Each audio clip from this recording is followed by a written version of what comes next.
Achilles he ပြောင်းညံချက် Achilles pronoun Achilles was a hero in Greek mythology. Achilles ဟာ Greek တနာရီလောက်သူရဲကောင်းတူဖြစ်ပါတယ် His body was protected for hammers and foreign heel. သူ့ခန္ဓာကိုယ်ဟာခြေဖနှောက်တစ်ဖက်ကလွှဲရင်ဘေးဥပတ်မကြောက်နိုင်ပဲပြီးနေပါတယ် He died when he was wounded in the heel. အဲ့ဒီခြေဖနှောက်မှာဒဏ်ရာရတော့မှပဲသူသေတာပါ Today, any single weakness a person has is Achilles heel.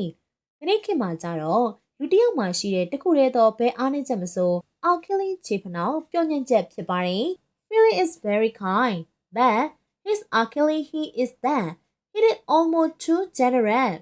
Philly ဟာအလွန်ဂရုဏာရှိတဲ့သူဒါပေမဲ့သူ့ပြောညံ့ချက်ကအလွန်အင်မတန်ရရောတတားလေ